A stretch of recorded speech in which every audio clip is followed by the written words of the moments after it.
La administración del presidente Luis Abinader Corona llega a su primer año y siempre es una ocasión interesante para echarle un vistazo, generalmente muy amplio, a su ejecutoria, a sus principales decisiones, a lo que se llaman sus políticas públicas. Y bueno, en todo gobierno y en la vida misma, la economía, desde mucho antes de Carlos Marx, es el fundamento de buena parte de la vida y determinante de comportamientos incluso personales de los individuos y también de los pueblos, comportamiento de los pueblos. Y en este tiempo de pandemia, de gobierno nuevo y de muchas decisiones, es muy válido acercarnos a este primer año de gestión para ver cómo se ha comportado la economía y qué ha hecho el gobierno, y de lo que ha hecho, qué es válido desde el punto de vista, por supuesto, de quien lo analice, y qué no es válido. Para hacer una aproximación a las políticas económicas adoptadas por el gobierno, en este primer año hemos invitado a un habitué de este espacio, casi socio, el ingeniero Guillermo Carán, como digo siempre, y hoy más que nunca, un testigo excepcional del comportamiento de la economía dominicana post-Trujillo, un hombre que conoce desde dentro, ha sido actor importante, ha sido autor de muchas políticas públicas todavía en marcha, y él nos va a analizar, nos va a ayudar a entender y va a ver, le vamos a pedir que nos ayude a ver las luces y las sombras en el campo económico, en el campo financiero de este primer año de gestión del presidente Abinader. Como ustedes saben, el ingeniero Guillermo Carán fue gobernador del Banco Central, ministro de Finanzas, secretario técnico de la presidencia, director de planificación y muchas cosas más en un país donde, según von Bernard, uno nunca debería ser un ex. De manera que les invito a que nos acompañe en esta entrevista al ingeniero Guillermo Carán sobre el primer año de gobierno del presidente Luis Abinader en materia económica y financiera.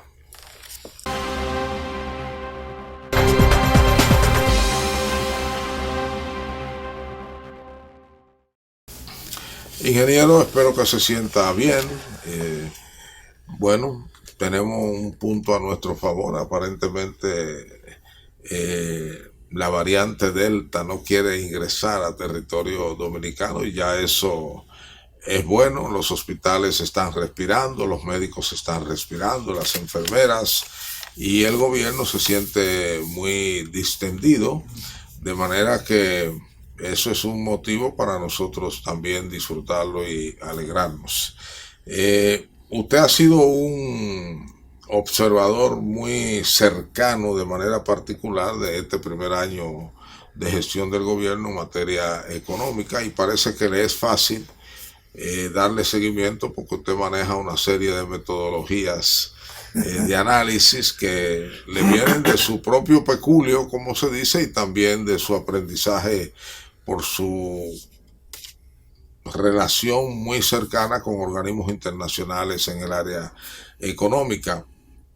Vamos a comenzar como le gusta comenzar a los viejos nuestros, por lo positivo primero. Bueno, ¿Cuáles son las luces que usted ve en materia económica, y después cuáles son las sombras en este primer año de gestión? a veces no me gusta venir a tu programa porque percibo una sintonía que hasta me matas el gallo una funda en la respuesta. Yo creo que, por supuesto, que cuando tú hiciste la introducción de ser el primer año, me parece que saltaste una situación muy particular, que es la pandemia. Sí. Es decir, y en ese sentido, no solamente por el primer año de un gobierno nuevo, dentro de un cambio, hay que ponderar el hecho de que es una situación económica muy difícil, que si tú te abres demasiado, crece la pandemia, si cierra demasiado colapsa la economía, en fin. Y más o menos hemos estado observando esos manejos, no solamente aquí, sino mundialmente. Correcto. También. Ahora, yo te diría que la primera parte positiva de esta situación es que, bueno, que estamos vivos, que estamos en una situación manejable, que la economía ha dado señales notorios de resiliencia, para utilizar palabras de moda, para que no me endilguen obsolescencia. Obsolescencia, ¿no? Que es muy frecuente, ¿no? Yeah. Y me parece que es un hecho que tenemos que reconocer, bueno, que estamos vivos, que estamos más o menos bien, que la economía ha respondido, que hay gobierno, que hay voluntad para seguir manejando la cosa pública en este ambiente, en este clima democrático que muchas veces implica, bueno, apoyar y otras veces criticar. Por supuesto, ese para mí es lo que primero debemos satisfacernos. Mucha gente... Por supuesto, llegar ahí ha implicado el tomar una serie de decisiones. Y una serie de esfuerzos. Que eso no ha llegado por gravedad. Claro. Mucha gente incluso temía que por ser el presidente Abinader muy joven, que por ser un partido con tales o cuales características, la situación iba a ser más complicada, más entollada. Y ya tenemos un año y más o menos estamos sorteando la situación. Y bueno, algunos amigos del presidente Abinader me han dicho... Él parece joven y amable y todo, pero él es un hombre duro y sabe lo que quiere. Bueno, me dice, él dirige su barco. Y ahí escuché hace un rato a un ministro quejarse de que a veces hasta de madrugada lo está tuiteando. Bueno, eso me consta, ¿no? Eso me consta que tiene una dedicación de trabajo enorme. Ya. Y creo que... Como buen árabe, ¿no? Sí, evidentemente. No quería recordarlo, ¿no?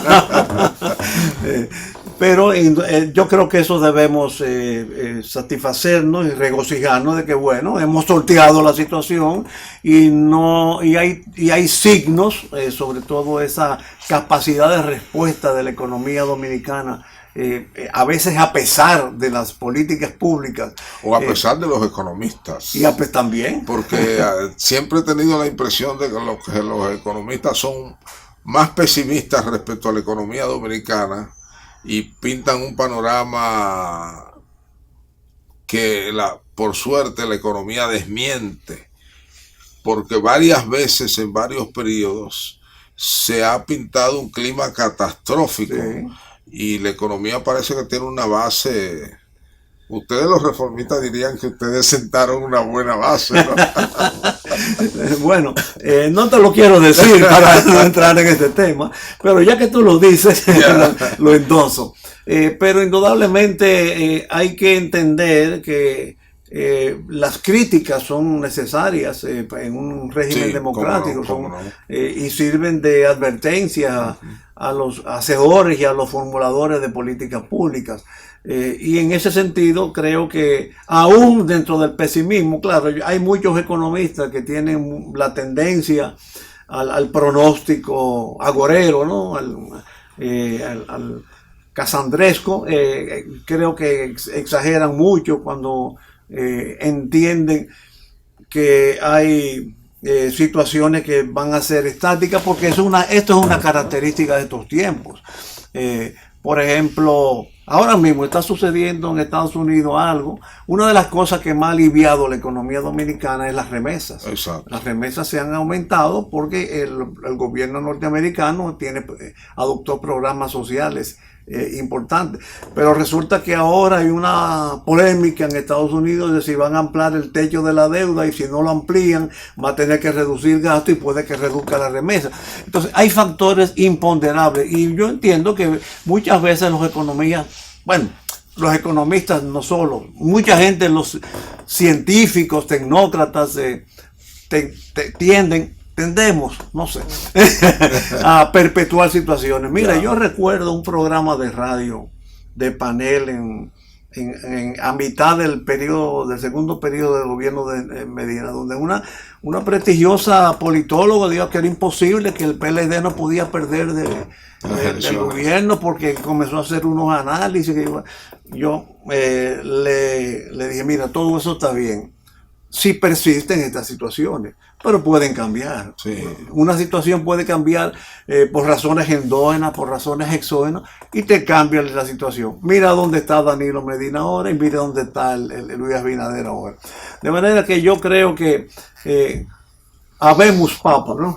Tenemos país, tenemos gobierno, tenemos democracia, a pesar de un cambio de gobierno después de un partido estar gobernando por muchos años y que las mismas políticas se sucedían, y eso debe ser motivo de regocijo. Por supuesto, debemos perfeccionarla, y ahí sí entra el papel del crítico, de las críticas y de antes de entrar ahí, cada vez que el Banco Central da el campanazo del crecimiento económico de la economía, y lo hace con mucha alegría y regocijo, el Banco Central atribuye en parte o en buena parte toda esa bondad a las políticas monetarias y fiscales que ha adoptado por un lado el banco y por otro lado el gobierno central.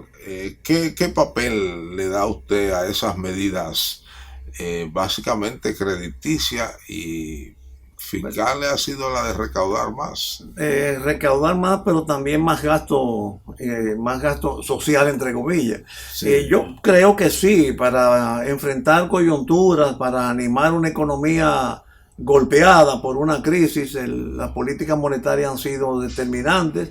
Mi gran temor es que a veces los éxitos tienden a perpetuar soluciones que solamente son aplicables a situaciones de emergencia.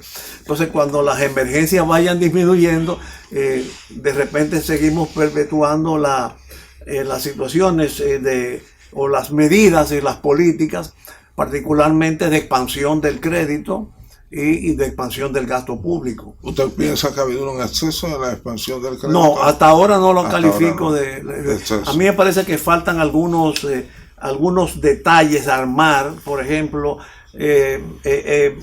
veo que la tasa de política monetaria está bajando. Yo creo que es una gran medida que ha adoptado el Banco Central, además de aumentar la oferta crediticia, sí. Porque a medida que el crédito baje, hay más oportunidades para que el sector productivo recurra al crédito.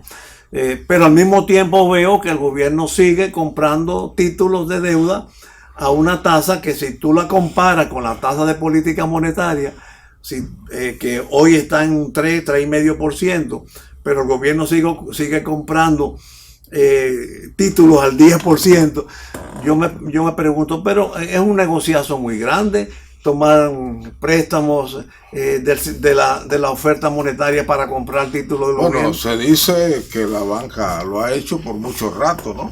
Bueno, pero solo que ahora hay un margen mayor. Incluso en algún momento hubo quejas públicas antes de la pandemia de que había mucho dinero en el sistema financiero, pero cuando el inversionista iba al banco no había dinero. Claro. Porque al banco le era mucho más beneficio hacer lo que usted dijo. Exacto. Al banco le conviene tomar dinero al 3, 4, 5 para comprar con un solo cliente, que es el Estado Dominicano, Dicen que títulos de deuda. O sea, que hay de que no es lo mismo que vayamos, por ejemplo, 10 clientes a pedir préstamo de $1 millón, tienen que estudiarme, analizar mis estados financieros, analizar el proyecto, mi historial crediticio. Nada de eso se estudia la banca cuando el cliente es el gobierno. Y el mantenimiento de la política social de ayuda a los sectores más vulnerables, como se dice ahora, ¿piensa usted que ha coadyuvado, digamos, a esta estabilidad dentro de la situación de déficit que se ve en la economía? Sí, han coadyuvado, pero yo creo que tanto eso como la propia política monetaria por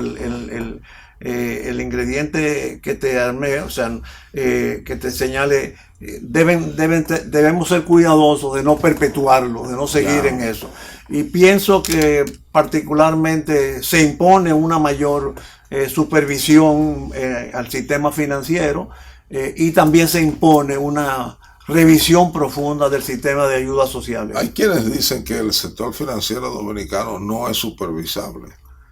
Tanto es su poder que a las autoridades les es difícil supervisarlo. Eh, bueno, te refieres al poder político, pero no por falta de información. No, poder político y poder económico. Por los compromisos políticos. No, sin compromiso, sino su poder en sí mismo. Sí, porque si en términos de información, aquí diariamente se sabe cómo está una institución financiera, lo que hay que imponer las soluciones y las previsiones. Tengo entendido que las autoridades en eso hace rato que han sido muy responsables.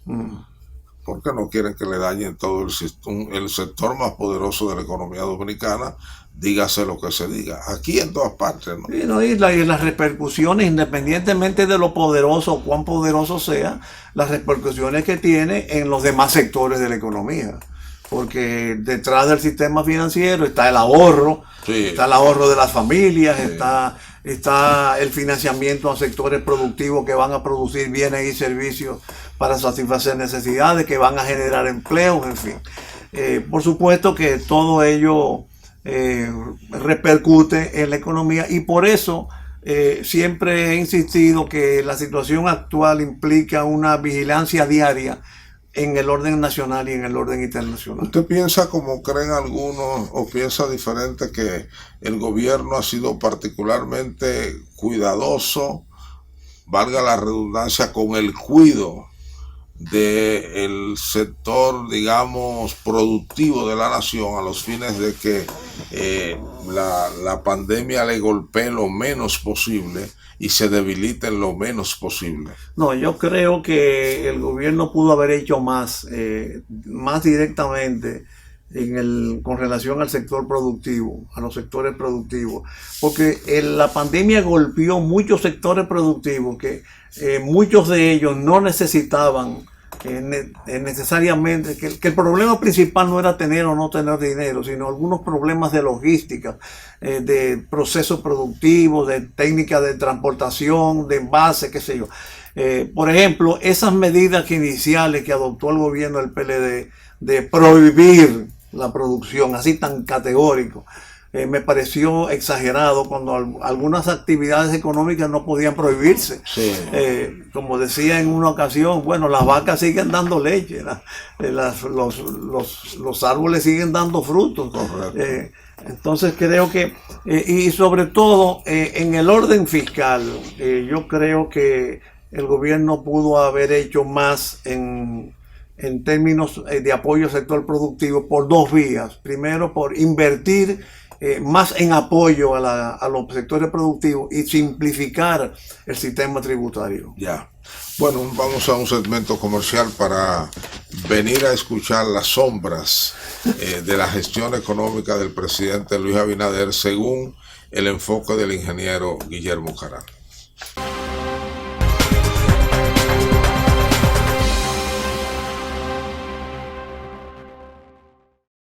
Ingeniero Guillermo Carán, usted, según vemos sus artículos y sus declaraciones de prensa y su participación en programas de radio y de televisión, usted le da un seguimiento casi milímetro a milímetro a las distintas decisiones económicas del gobierno.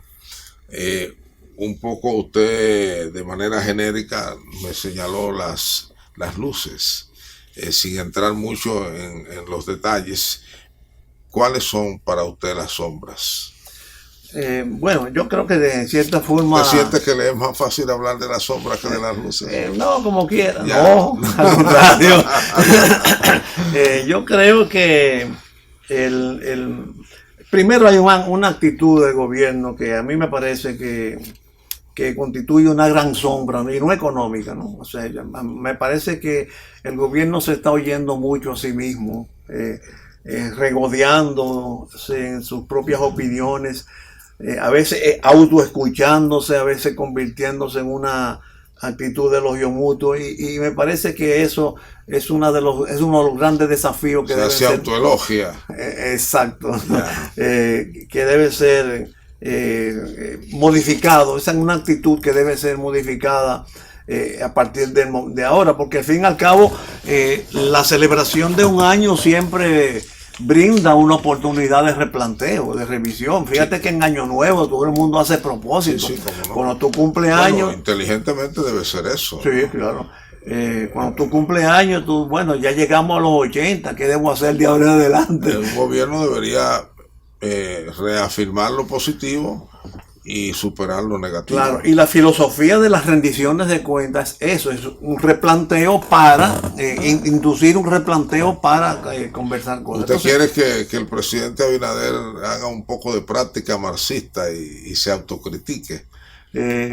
Bueno, debería hacerlo porque él viene de un partido y una formación socialdemócrata que si bien no es un marxismo totalitario comunista, la socialdemocracia tiene un origen esencialmente... Pero usted es un hombre muy crédulo si piensa que esa socialdemocracia llegó aquí. Bueno, pero el partido del presidente Abinader, de su padre, se llamó Alianza Socialdemócrata. Sí, cómo no. Y el PRM se inscribió en la Internacional Socialista. No, y en el PRD de Peña Gómez había muchos intelectuales de origen marxista. Y tú no puedes negar que hay algunos signos de... Por ejemplo, bueno, algo que yo señalé en una de esas colaboraciones, a mí me dolió que el presidente Abinader llevara al palacio las cooperativas y las juramentara. La cooperativa es la esencia de la organización pluralista de la sociedad, es una organización arraigada en el pueblo dominicano, sí. Incluso en tiempos de Trujillo. Exacto. Nació en tiempos de Trujillo. Yo diría que es la expresión más genuina del pluralismo social. Pero ¿qué tenía de malo que él llevara eso para decir que en su gobierno se iban a jerarquizar las cooperativas? Una inducción, una señal de llevar al palacio y que el presidente lo juramente, me parece que es una señal de vocación estatizante que contraría socialdemocracia es estatizante. Bueno, a eso me refiero. Bueno. A eso me refería ahorita. Usted entiende que él debe tener un gobierno de signo socialdemócrata. Bueno, por supuesto. Entonces, yo creo que en términos de actitud, me parece que esta es una oportunidad excelente para revisarse y tratar de abandonar esa línea. En términos económicos me preocupa mucho. Perdóneme, ¿usted piensa entonces, como acaba de escribir la socióloga Rosario Espinal, que hay mucho de presidencialismo ahora que se ha acentuado? Sí, es un presidencialismo llevado incluso por los funcionarios y por el propio partido. Bueno, cuántas cosas y por el pueblo. Claro. Yo he escuchado en estos días con insistencia que el presidente debe ocuparse de la fiebre porcina, él en términos personales, y que él debe presidir esa comisión. Óigame, un exceso de reclamo de presidencialismo. Porque ha constituido y ha emprendido acciones en otros campos de la administración pública donde él está protagonizando. Por ejemplo, si mal no recuerdo, creo que hay el gabinete de turismo lo preside el presidente de la República. Cómo no. Entonces, o sea, la ciudadanía ve que que se hacen muchas cosas en el palacio. Ahí podrían haber razones políticas. Bueno, en todo hay razones políticas. En esa hay una razón política particular. Sí. Pero hay un exceso de actividades en la sede del gobierno, con la presencia del presidente, que no le veo necesidad, pero que va sembrando una cultura en la población. Esa misma de la cooperativa emite una señal. Entonces yo creo que... ahí usted está, digamos, se siente sensible a los términos social cristianos. Así mismo es. Por que le quiten esa bandera, ¿no? Claro. No, porque de repente se estatizan las cooperativas y entonces ya pierden la esencia y por supuesto se dejan de recibir los beneficios del concepto propiamente dicho. O quizá también para estimular su desarrollo. Bueno, depende cómo se haya planteado. Pero, Sí. por ejemplo, ayer mismo hace unos días se celebró el cierre del año escolar. Yo creo que a veces ponen demasiado y arriesgan demasiado al presidente. De hecho, se han cometido errores. Recuérdate aquella marca país. Sí. Que involucraron al presidente en Palacio en una actividad que después hubo que anularla y en cierta forma quedar mal el presidente. Entonces yo creo que esa cultura debería como revisarse. Menguarse, Sí. disminuirse un poco En más. términos propiamente económicos me preocupa mucho la situación fiscal. Yo creo que estamos con un gasto corriente cada vez creciente, más creciente, en circunstancias de que... No pandémico. En general, porque Ok. muchos funcionarios, por ejemplo, anuncian a cada rato disminuir los gastos de transporte, disminuimos los gastos de personal, pero el problema no es la disminución de gastos partidos. Se ha proclamado austeridad. Pero todos leímos a Spot alguna vez. Claro. Eso en el primer año. Claro. Bueno, ojalá y todos lo hayamos leído. Por ejemplo, en circunstancias de que se ha proclamado varias veces austeridad. Entonces tú ves la autoridad, ves el gasto corriente. Bueno, el gasto corriente está creciendo mucho. En esa declaración que tú tienes en la mano, es el incremento del gasto corriente con relación al año pasado, Sí. fue de 147,000 millones de pesos. ¿No lo justifica la pandemia? El año pasado había pandemia, agosto. Ya. O sea que yo te estoy hablando de situaciones cronológicamente comparadas, porque la pandemia entró en marzo. Sí. Entonces, agosto a julio del año pasado ya habían transcurrido más meses de pandemia con medidas más radicales en términos de gasto público, porque en aquella ocasión fue la prohibición de actividades económicas y que el gobierno asumía el pasivo del salarial. Entonces, creo que esa situación es delicada. Y en cierta forma no transmite autenticidad, porque en la medida en que muchos funcionarios publican que reduje los gastos de viáticos, los gastos de combustible, sin embargo el gasto total corriente aumentó. ¿Y qué podría estar pasando ahí entonces? Esa contradicción. Me parece que hay un problema de cosmovisión en el funcionariado, que vive rebuscando, precisamente compatible con lo que te dije anteriormente, vive rebuscando logros para autoalabarse, vamos a llamar, y a veces entra en unas contradicciones terribles, elementales. Entonces creo que eso preocupa. Pero sobre todo en el gasto público preocupa el acompañamiento, porque tú dices, bueno, aumentó el gasto corriente, está en los límites presupuestados. Ya. O sea que esa respuesta deben tenerla los funcionarios que eventualmente rebatan esta. Sí, el presupuesto de gasto corriente previó un aumento del gasto corriente. Por supuesto, yo lo critiqué en su oportunidad. Sí. El de ahora del presupuesto complementario ni caso le he hecho, porque las cifras te están dando un retrato de la situación. Ahora, otro ingrediente delicado en el gasto es el desplome de los niveles de inversión. En un momento en que el presidente de la República vive anunciándose, se reúne con las comisiones provinciales en la provincia, se reúne con juntas de vecinos. ¿Cómo no le van a pedir que presida la fiebre porcina cuando se reúne con las juntas de vecinos? Y las juntas de vecinos le piden obras y él promete las obras.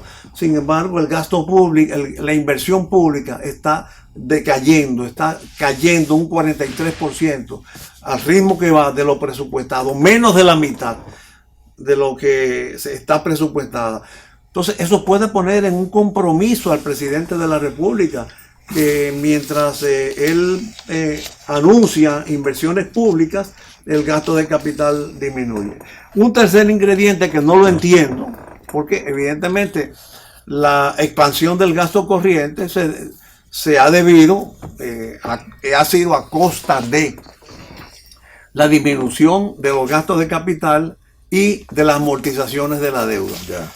Yo no sé si hay un programa de amortización de deuda, que eso está supeditada a la calendario, ¿no? Usted sabe que el PLD nos enseñó que eso es sagrado para poder tener acceso al crédito. Sí, no, y en este momento lo es, en este momento, y sobre todo que el gobierno está inscrito en el endeudamiento, porque obviamente a mayor gasto, mayor déficit y mayor endeudamiento. Entonces, pero noto que hay una disminución en la amortización de la deuda, que no es algo que a mí me duele, ¿no? Sí. Pero me pregunto si no será que de aquí a un tiempo viene un golpe fuerte, o si no será que es para precisamente... También hubo una renegociación, acuérdense. Yo creo que no incide, no creo que tenga incidencia. O también quizás es un rebuscamiento, un rejuego de las cifras para abultar que hay una... Pero el gobierno tendrá expertos a ese nivel. Bueno, el gobierno tiene mucha gente inteligente ahí. Sí, pero a ese nivel porque eso se necesita también un experticio de Estado. Yo no sé, pero lo que no quiero es que hayan sorpresas. Que venga, por ejemplo, como era antes, cuando... no entré mucho por ahí. Claro, pero no de mi gobierno. No, acuérdense que en los 12 años dicen que en el palacio, en la gobernación de Fernández había un make-up de cifras. Bueno, él tenía una habilidad increíble para ese tipo de cosas. Pero, por ejemplo, en los tiempos en que Petrocaribe estaba de moda, que cuando llegaba marzo y llegaba septiembre, que eran los 2 meses de pago, bueno, había una locura para buscar dinero, pesos y dólares. Y eso, por supuesto, es muy... lamentable, y quisiera evitar sorpresas. Quisiera que el gobierno tuviera, porque ya han transcurrido más de la mitad del año. ¿Y en qué piensa usted que ha aumentado el gasto corriente de una manera que usted no lo ve aconsejable? Bueno, yo creo que están, por supuesto, los intereses de la deuda. Está la burocracia. Usted dice que han disminuido, el pago ha disminuido. La amortización. Están pagando los intereses y la amortización. Bueno, yo creo que esa es la política del gobierno, pagar los intereses y no mover mucho el capital. Pero hay contratos hay contratos que regulan el pago. Pero se renegocia eso. Sí, bueno. Pero por eso quisiera como advertirlo, para que no tome sorpresa y no pase como otros gobiernos del PRD, no de los míos, que cada marzo y cada septiembre se volvían locos porque había que buscar dólares y pesos, repito. Entonces pienso que la burocracia no se ha disminuido. El gasto burocrático, los subsidios. Bueno, por lo menos de la empleomanía no. Aunque sí se proclama. Al contrario, están creándose nuevos organismos. Yo sí sé que las instituciones públicas tienen una directriz casi personal del presidente de la República de disminuir su nómina, disminuir en un 20%. Bueno, pero si es así, no están obedeciendo al presidente. Lo cual quiere decir que tienen que sacar mucho más porque hay que darle espacio a los compañeritos. Pero aún con los nuevos, esa nómina debe quedar un 20% menos. Sí, bueno, pero no implica necesariamente despidos, reducir la nómina. Tú puedes tener otros... nómina, él ha planteado el término nómina. Pero si es así, no están obedeciendo al presidente. Y eso es grave. Entonces, el problema con eso es que ¿quién va a absorber esos empleos? Porque el sector privado no genera esos empleos con esa rapidez y mucho menos en tiempos de pandemia. Yo creo que hay que buscar fórmulas. Mira, por ejemplo, mucho cuidado. Hay muchos países. Ahí Balaguer era un maestro, ¿no? Sí, pero hay que buscar fórmulas ingeniosas de un maestro. Sí. Por ejemplo, muchos países están adoptando la reducción de la jornada laboral Ya. sin despedir. O sea, tú trabajas Sí. 4 días en lugar de 5, o trabajas medio tiempo. Y ahora con el teletrabajo y la pandemia, es un momento propicio para encontrar una fórmula inteligente para esos fines, para no despedir bruscamente o para no despedir totalmente. Entonces, me parece que es una oportunidad que se está perdiendo. En términos de los subsidios, yo creo que los subsidios necesitan ser revisados en su efectividad. Por ejemplo, vamos a decir, el sector turismo, que recibe una buena cantidad de subsidios, ¿cómo usted lo toca en estos tiempos de pandemia? Hay muchos renglones, porque por ejemplo, uno de los esas transferencias a instituciones, incluyendo turismo, Sí. a sectores, transferencias a actividades económicas que pueden ser rentables. El mismo sistema, por ejemplo, de precios de los combustibles, los mismos déficits de las empresas públicas, de las empresas como las empresas eléctricas. Todo eso yo creo que se está perdiendo el tiempo y la oportunidad para al menos replantearlos. Recuérdate, creo que Sí, en las empresas eléctricas siempre se ha dicho que no se entiende por qué el presidente no sujeta los ingresos de su burocracia a los niveles de cobro, a las cobranzas, claro, como se hace en el sector privado. Sí, porque incluso usted gana tanto, pero hay una comisión de lo que usted suba de ahí. Pero ha trascendido, por ejemplo, que muchos gastos que no son prioritarios a cada rato, los gastos mismos en publicidad, aquellos 100 artistas, los gastos en los organismos de dirección que están prohibidos. Para los artistas eso fue una bendición. Para los artistas. Sí, pero es un sector económico que estaba deprimido. Bueno, ¿cuántos sectores económicos? Pero lo que hay es darle la mayor cantidad posible de sectores económicos, porque de eso se trata, de evitar que la economía se vaya al suelo. Tu cara te delata. No, yo no soy artista, ni toco, ni cobro, ni nada. Yo, gracias a Dios, nunca he sido favorecido por ningún subsidio, pero lo que quiero decir es que a mí me parece que si hay facilidades para el gran sector empresarial, como las ha habido quizá en demasía, bueno, ¿por qué un sector como los artistas no puede tenerlo? Y yo incluso me quejo de que en todas estas políticas financieras del Banco Central no ha habido un dispositivo más fino para que el dinero de las pymes llegue a las pymes. No lo ha habido. Hay problemas. Porque en ponen a la pyme a que le presten los grandes bancos. No, hay una banca exclusiva para las pymes, que por ahí es que debe ir el dinero. Volviendo a la pregunta inicial, ahí depende a quiénes y cómo se seleccionaron esos beneficiarios, y eso pasa con la asistencia social en general. Exacto. Yo creo que debe ser objeto de una revisión, y por supuesto tú has tocado un punto importante, los sistemas de exenciones, y que también influyen mucho en las políticas fiscales. Mi lema es: si la sociedad es asimétrica, las políticas públicas tienen que ser asimétricas. De lo contrario, usted incurre en injusticia. Siempre entonces excluye a sectores que aquí son los mayoritarios. Sí. Naturalmente que la simetría tiene que ser enfocado proporcionalmente y en función de la naturaleza de los asimétricos.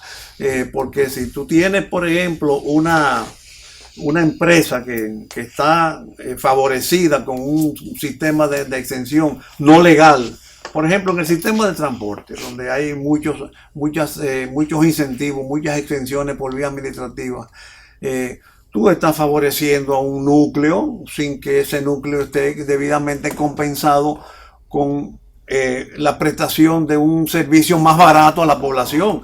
Entonces ahí pero ahí es el Estado el que falla. Claro. Si eso es así, es el Estado el que falla. Claro, ahí es que vamos. Y por supuesto, entrar en términos como, por ejemplo, si estamos en un mundo de competitividad y competencia, cómo hacemos cosas que no contribuyan a esa competencia y que tienen repercusiones en la economía familiar y también en la política fiscal. El tema, por ejemplo, en la política, los precios de combustible, ¿por qué tú tienes que fijar precios de límites de ganancias, márgenes de ganancias en esos precios cuando la competencia exigiría que si tú quieres ganar menos para vender más, lo puedes hacer y beneficiar? Una vez lo hizo alguien en el Cibao y lo metieron preso. Lo metieron preso. Pero eso se hace a ese nivel, la contradicción, pero no se hace, por ejemplo, con los colegios, donde no debería hacerse. Con los colegios. Con los colegios. De enseñanza, educación. Sí, en los colegios debería ser más accesible la educación. Pero ahí se permite que el que pueda arrancarle el bofe a alguien se lo arranque. Sí.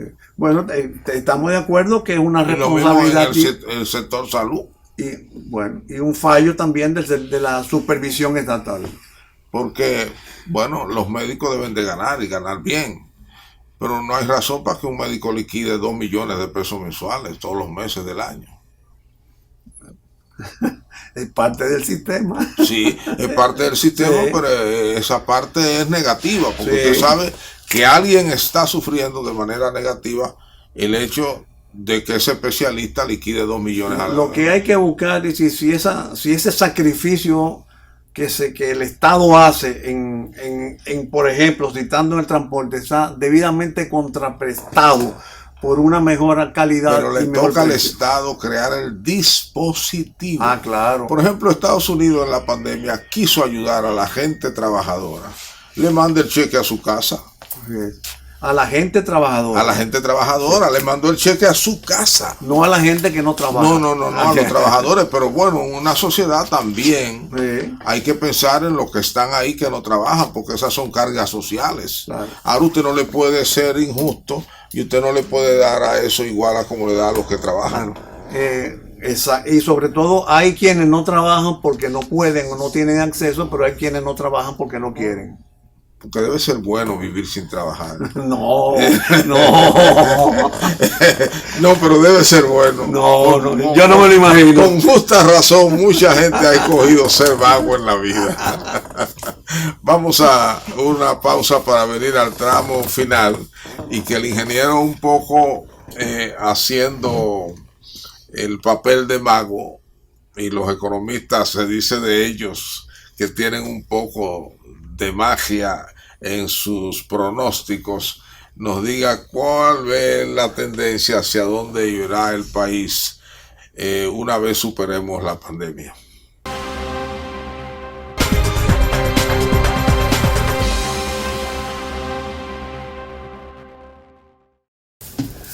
Ingeniero Guillermo Caram, venimos al tramo final que será muy breve según la dictadura del tiempo.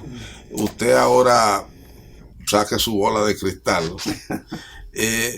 Yo creo que la economía dominicana de verdad tiene unos fundamentos muy sólidos, porque como aquel discurso de Balaguer, ahí. Nosotros hemos sufrido todos los embates posibles como economía, digamos de la muerte de Trujillo para acá, incluyendo serios huracanes que se creía en algún momento que iban a postrar el país. No sé si influye en eso que nosotros tenemos el carácter del trópico, que usted ve una mata mustía por ahí y a los 2 o 3 días usted pasa por el mismo sitio y ya está reverdecida, con una lluviecita bella, hermosa, entre la lluvia y el sol.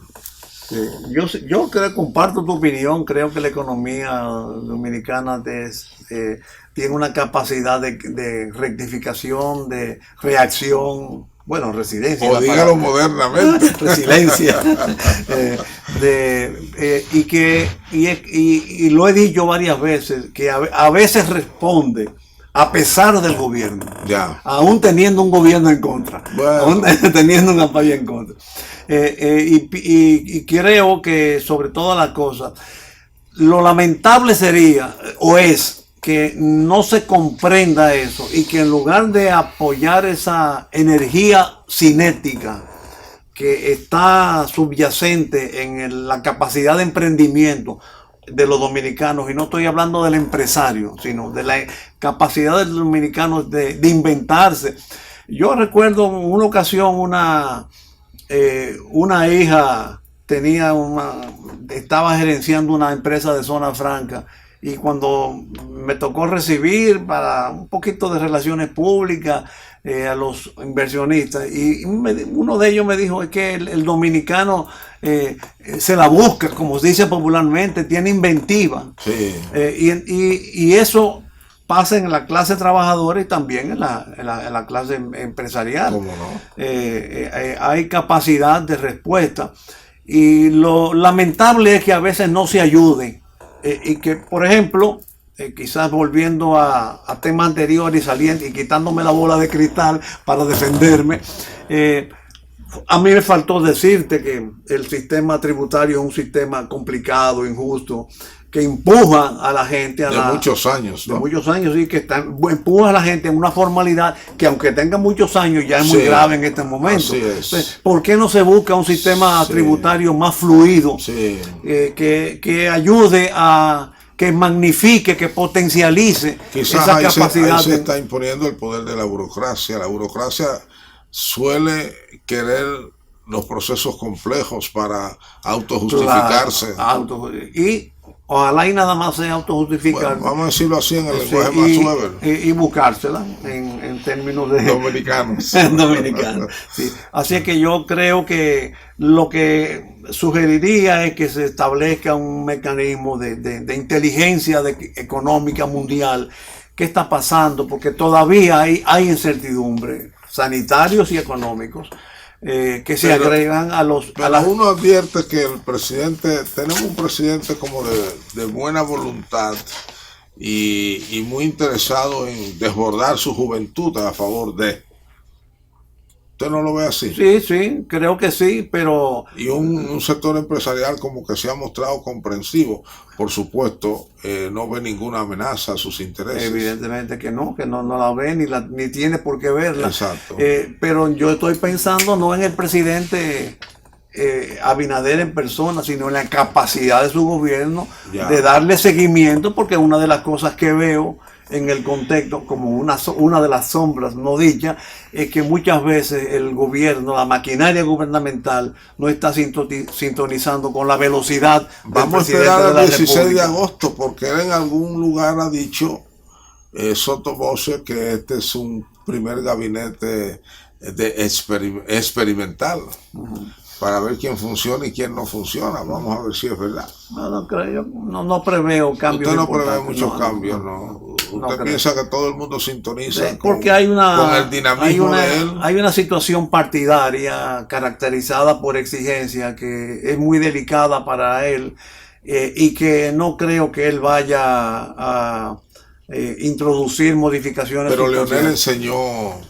en los dos últimos gobiernos enseñó a poner a un lado al partido y hacer él su gobierno. Bueno, depende de en qué momento y la fortaleza particular de cada líder. Sobre todo cuando el partido se constituye en un obstáculo, que podría ser, ¿no? Pero en primer lugar tiene que admitirse que el partido es un obstáculo. Bueno, usted es político y político de los finos. Usted sabe que eso se admite, pero no se dice. Usted lo sabe bien. Pero eso nunca se dice. Hay señales que se confirman, que confirman la convicción, o no. Que hablen los hechos, pero no hay cosas que nunca en la vida se dicen, sobre todo en materia política. Y en eso usted tuvo un líder fino. Así es, sí. Sí. Como siempre, cerrando con su memoria. No, ingeniero, gracias por la gentileza de ayudarnos. De verdad que ha sido un programa muy interesante, como siempre, y conocer sus elucubraciones y sus planteamientos de un hombre de tanta experiencia siempre es saludable y útil. Ojalá uno a veces desde estas tribunas habla o propicia que otros hablen, y uno a veces mismo no sabe si quienes escuchan, sobre todo quienes toman decisiones, son capaces de aquilatar lo que se dice y los consejos implícitos muchas veces de un hombre de tanta experiencia como el ingeniero Guillermo Carán y de tanto conocimiento. Muchas gracias y nos vemos en el próximo programa.